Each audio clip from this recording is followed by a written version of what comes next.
ज्योतिष दीप चैनल के माध्यम से आप वास्तु के पूर्व भाग में भूमि का चयन, भूखंड की दिशाओं का ज्ञान और भूखंड के दिशाओं के साथ साथ में यदि कोई टी रोड आती है तो उस टी रोड का ग्रह स्वामी के ऊपर क्या प्रभाव पड़ता है, ये सब अध्ययन मनन कर चुके थे। आज मैं आपको कि कोई भी मनुष्य अपने जीवन काल में जब भी कोई भूखंड खरीदता है तो वह चतुर्थ भाव के शुभ ग्रह की दशा के फलस्वरूप अच्छा निर्दोष भूखंड खरीदता है और उस निर्दोष भूखंड में अपने जीवन काल तथा अपनी आने वाली जीवन काल की पीढ़ियों के विषय में विचार करता है कि मैं उसमें इस प्रकार का मकान बनाऊं जिससे मैं सुखपूर्वक रहूं और मेरी 7 पीढ़ियां सुखपूर्वक जीवन व्यतीत करें। इस भावना के साथ में ये परंपरा हमारे प्राचीन समय से चली आ रही है।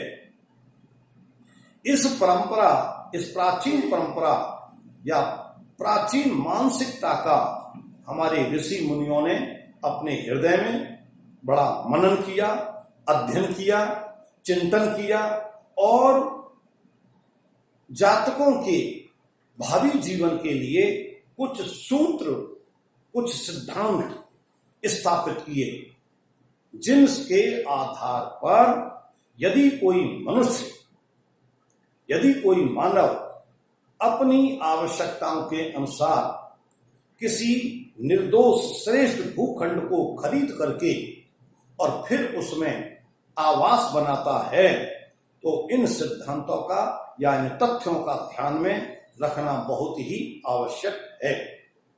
इसी भाव के साथ आप ज्योतिष दीप चैनल को सब्सक्राइब करें और इस वीडियो को ध्यान से सुनते हुए, शेयर करते हुए इस पर यह ध्यान मनन करें कि आपके प्राचीन समय में मनुष्य किन किन आवश्यकताओं के अनुसार किसी भूखंड में निर्माण कराता था। यह जो निर्माण कराने का की एक आवश्यकता थी। हर प्राणी के तात्कालिक जीवन में अनेक प्रकार की आवश्यकताएं होती हैं और ये आवश्यकताएं देश काल परिस्थिति के अनुसार परिवर्तनशील रहती हैं, बदलती रहती हैं। लेकिन आदिकाल में के ऋषि, हमारे जो बृहद संहिता है, बृहद संहिता बड़ा प्राचीन ग्रंथ है, इस बृहद संहिता के अनुसार, नारद संहिता के अनुसार तथा वशिष्ठ मुनि के अनुसार तथा विश्वकर्मा प्रकाश के अनुसार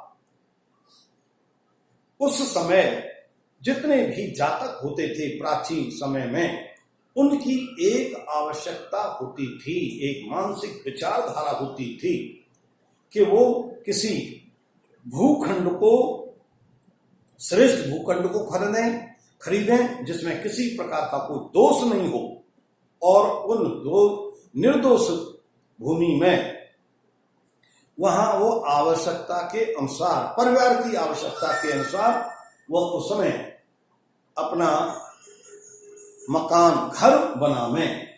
जैसा कि आप जानते हैं कि सबसे ज्यादा किसी भी भूखंड में पूर्व दिशा सबसे ज्यादा प्रधान है। क्यों? क्योंकि पूर्व दिशा में भगवान सूर्य भगवान उदित होते हैं और सूर्य भगवान के प्रकाश से पॉजिटिव एनर्जी हमारे आवास में आती है और उस पॉजिटिव एनर्जी के फलस्वरूप वह आवास बहुत ही प्रभावशाली या बल युक्त बनता है, प्रभावशाली बनता है और चमत्कारिक युक्त बनता है। इसलिए हमारे ऋषि मुनियों के अनुसार किसी भी आवास के नॉर्थ ईस्ट में, ईशान कोण में सबसे पहले उन्होंने देवताओं का स्थान रखा, क्योंकि देवताओं की कृपा से ही हमको भूखंड मिला। भूखंड की मिलने के बाद में देवताओं की कृपा से ही हमारे निर्माण का कार्य शुरू हो रहा है। इसलिए हमको सबसे पहले देवताओं के स्थान को निश्चित करना चाहिए, और यदि देवताओं के स्थान को निश्चित करेंगे तो देवता गण बहुत ही प्रसन्नचित्त होंगे और हमारे मकान आवास के निर्माण कार्य को निर्विघ्न रूप से संपन्न कराएंगे। तो हमारा सबसे पहला ईशान कोण में देवताओं का स्थान, जिसे हम पूजा घर भी कहते हैं। लेकिन आज आप देखते हैं तात्कालिक परिस्थितियों में कि मनुष्य बड़े से बड़ा, छोटे से छोटा आवास बनाता है, सभी आवश्यकताओं की पूर्ति करता है, लेकिन देवताओं के लिए कोई स्थान नहीं रख पाता और कहता है कि मेरी मजबूरी है, मेरे पास में स्थान नहीं है। अब जिसके हृदय में भगवान का वास नहीं है, देवताओं की के प्रति निष्ठा नहीं है, देवताओं को स्थापित करने का भाव नहीं है, वो व्यक्ति जीवन में कैसे सफल हो सकता है। हमारे प्राचीन समय में जितने भी मनुष्य थे, सबसे पहले देवताओं को नतमस्तक होते थे और देवताओं का स्थान नॉर्थ ईस्ट में बनाते थे। इसके बाद में दूसरा स्थान को रखते थे कि पहला सुख निरोगी काया। यदि हमारा स्वास्थ्य अच्छा है तो सब कुछ अच्छा है, और स्वास्थ्य के रखने के लिए, अच्छे स्वास्थ्य के लिए औषधियों का स्थान होता था, जहां पर ये नॉर्थ ईस्ट से भाग में ही होता था, जहां औषधियों को रखा जाता था, और वो औषधियां समय समय पर किसी भी प्रकार की पीड़ा का निवारण हेतु ली जाती थी और वह स्वस्थ मस्त कर देती।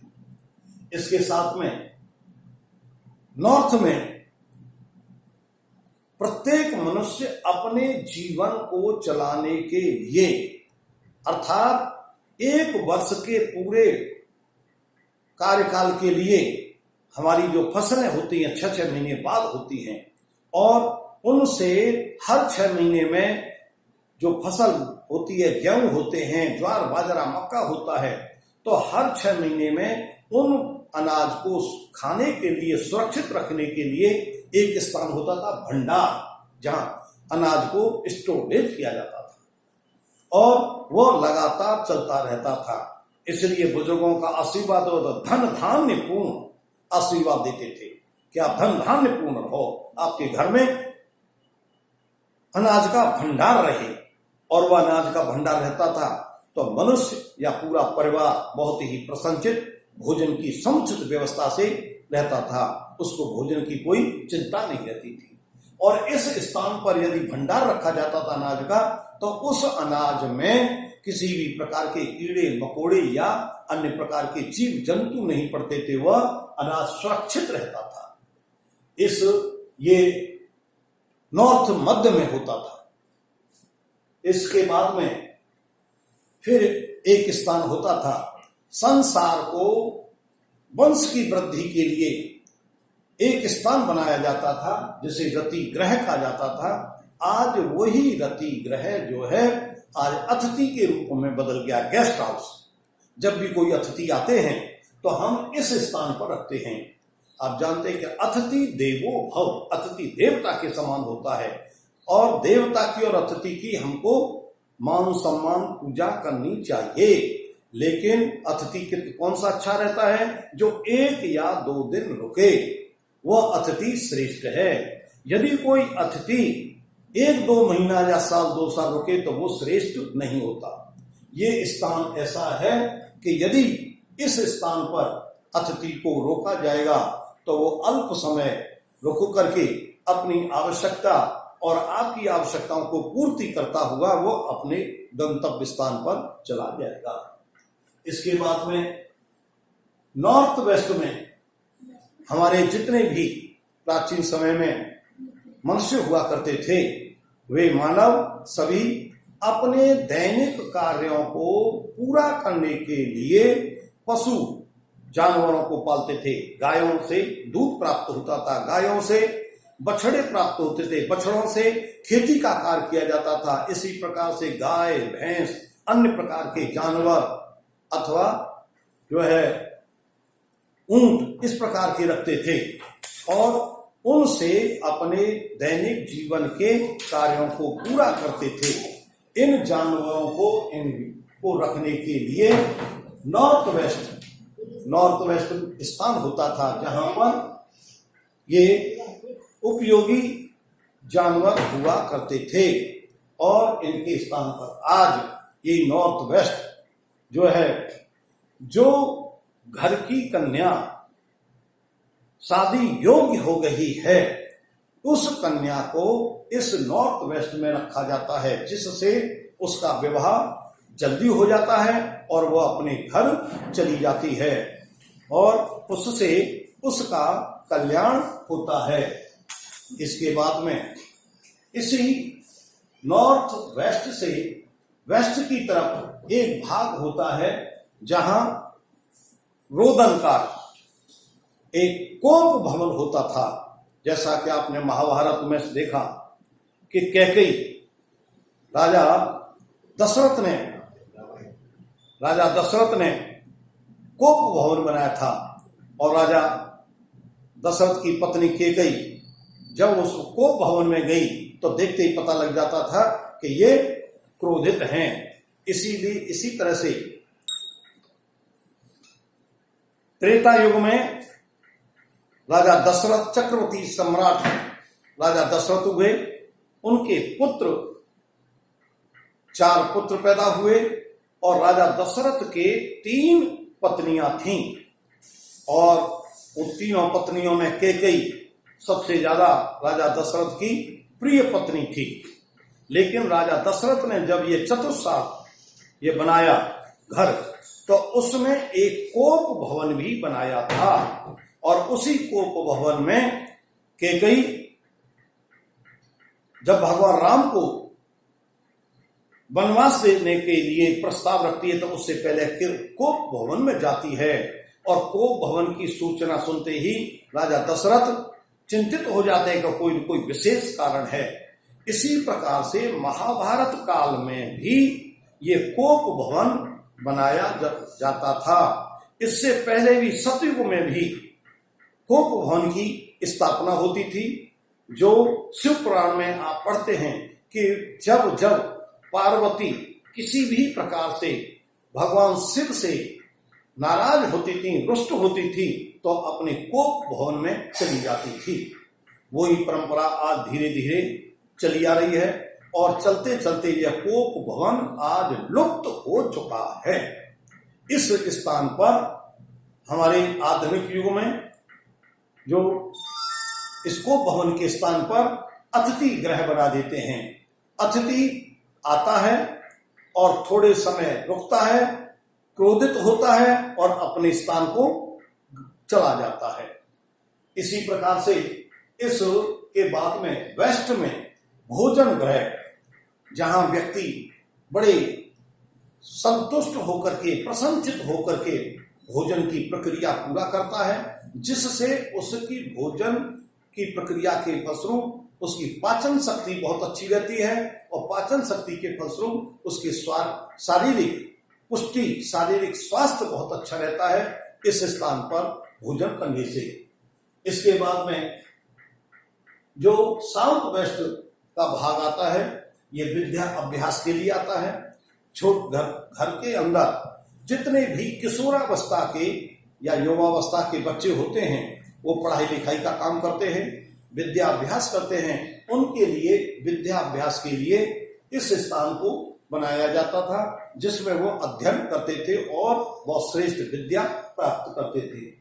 इसके बाद बिल्कुल एग्जैक्ट साउथ वेस्ट में शस्त्रागार, पहले समय में जितने भी राजपूत होते थे, राजा होते थे, वो युद्ध करने के लिए अनेक प्रकार के हथियार रखते थे और उन हथियारों को रखने का स्थान जो है ये साउथ वेस्ट था।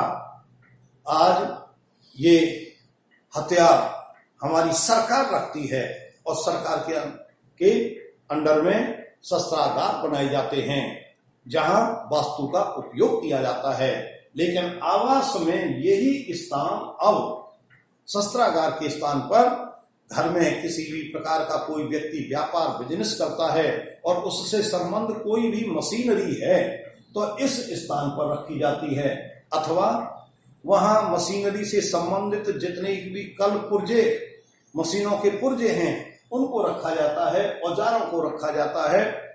और विशेष रूप से आज मतांतर से इस साउथ वेस्ट को अधिकांश व्यक्ति जो हैं गृह स्वामी, जो घर का स्वामी है, बेडरूम इसका स्थापित बताया जाता है, लेकिन वास्तव में गृह स्वामी का जो बेडरूम होता है वो एग्जैक्ट साउथ में होता है।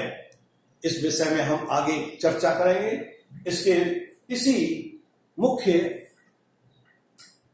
गृह स्वामी के स्थान के कक्ष के साथ ही लगा हुआ शौचालय, क्योंकि प्रत्येक मनुष्य को अपने जीवन में शौचालय की अति आवश्यकता रहती थी और रहती है।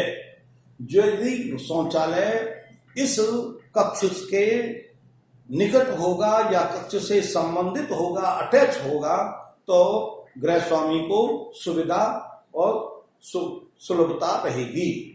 इसके साथ में वे एग्जैक्ट जो साउथ है, दक्षिण दिशा है, उस दक्षिण दिशा में गृह स्वामी का शयन कक्ष होता था, पहले भी होता था और आज भी। मैं ऋषि के अनुसार, मैं मतम में लिखा हुआ है, मैं ऋषि के अनुसार दक्षिण दिशा में गृह स्वामी का शयन कक्ष होना चाहिए, जो सबसे ज्यादा लाभकारी होता है। इसी शयन कक्ष के साथ में पास में छोटा स्थान, जिसमें पहले गाय भैंस अनेक प्रकार के पशुओं का अधिक पालन होता था। नंद बाबा के पास में हजारों गायें थीं और ऐसे जिनके पास में गौ माता अधिक होती थी उतना ही वो बड़ा राजा कहलाता था, संपत्तिवान कहलाता था। वो सबसे ज्यादा प्रभुत्वशाली व्यक्ति है, संपत्तिवान है। और उन गाय भैंसों से जो दूध दही घी निकलता था उसको रखने का ये स्थान होता था। इसके बाद में साउथ ईस्ट में, एग्जैक्ट साउथ ईस्ट में रसोई भोजन बनाने के स्थान, पहले भी समय में ये निश्चित था कि साउथ वेस्ट में रसोई, साउथ ईस्ट में रसोई होनी चाहिए। और आज भी ये निश्चित है कि साउथ ईस्ट में रसोई होनी चाहिए। साउथ ईस्ट की रसोई, अग्निकोण की रसोई बहुत ही शुभ लाभदायक होती है। उसमें बहुत ही स्वादिष्ट भोजन बनता है, भोजन में बरकत होती है। जितना भोजन बनता है उससे कई अधिक व्यक्ति बड़े स्वाद के साथ में भोजन को खाते हैं। यदि 4 व्यक्तियों का भोजन बना है तो उसमें 6 व्यक्ति आराम से उस भोजन को खा लेते हैं। उनका स्वास्थ्य अच्छा रहता है और वह हष्ट पुष्ट रहते हैं। ऐसी रसोई सदैव बड़ी लाभकारी व शुभकारी होती है। इस रसोई से सटा हुआ दूध दही होते थे, तो दूध से दही बनता था और दही को मथने का जो स्थान होता था जिसमें से घी निकाला जाता था, वह रसोई से ही नजदीक होता था और वहां पर इसका मंथन किया जाता था। मंथन के फलस्वरूप उसमें से मक्खन निकलता था। छाछ अपने परिवार के मनुष्यों के काम में आती थी। ईस्ट में स्नान घर जो पूर्व काल में भी था और आज भी है, और इस विषय में मैं आगे की वीडियो में विस्तृत रूप से कि वास्तव में स्नान घर कहाँ होना चाहिए, शौचालय कहाँ होना चाहिए, क्योंकि पूर्व समय में घर के अंदर ये स्थान नहीं होते थे। ये शौचालय घर के बाहर अर्थात जंगलों में होते थे। लेकिन आधुनिक परिस्थितियों के अनुसार ये घर में अटैच लेटवार बनते हैं, तो उन विषय में हम विस्तृत रूप से आगे बढ़ाएंगे। और इसके बाद में देवताओं के स्थान, पूजा घर और स्नान घर के बीच में एक जगह होती, स्थान होता है, जिसमें सभी प्रकार का सामान, घर का, गृहस्थी का पूरा सामान रखा जा सकता था। अर्थात विभिन्न प्रकार का सामान जो रखने की जगह थी वो ये स्थान था, ईस्ट से नॉर्थ ईस्ट के पार्ट में। इस तरह से बीच में एक बहुत बड़ा आंगन रखा जाता था। आज भी आप बड़े बड़े महल देखेंगे तो प्रत्येक महल के अंदर जितने भी किले हैं उन किलों में बड़े लंबे चौड़े आंगन रखे जाते हैं, खुली जगह रखी जाती है, क्योंकि इसके आंगन के मध्य में ब्रह्म स्थान होता है। ब्रह्म स्थान जितना खुला होता है और जितना खुला रहेगा उतना ही बहुत ज्यादा शुभ लाभकारी होता है। इस प्रकार से आप देखते हैं कि हमारे जो प्राचीन हमारे ऋषि मुनियों के सिद्धांत थे उनके आधार पर तथ्यों को निश्चित किया गया और उनसे जो सूत्र बनाए गए आज उनको धीरे धीरे हम विकसित करते हुए उनका जो लगातार उपयोग करते हुए और जितना हमारे मानव जीवन के लिए सुख सुविधा रूप बन सकता है उसको हम डेवलपमेंट करते चले जा रहे हैं और उसके अनुसार जो है हम वास्तु के द्वारा अनेक प्रकार के जो है परिवर्तन करते चले जा रहे हैं जिससे मनुष्य को सुख लाभ प्राप्त हो सके। इसी भाव के साथ में कल्याणम अस्तु। क्षमा करना, बीच में मैं रामायण की जगह पर महाभारत और महाभारत की जगह पर रामायण, जो प्रसंग कैकेयी का है वो रामायण का है और उसमें मैं महाभारत काल में बोल गया तो उसको ध्यान न दें।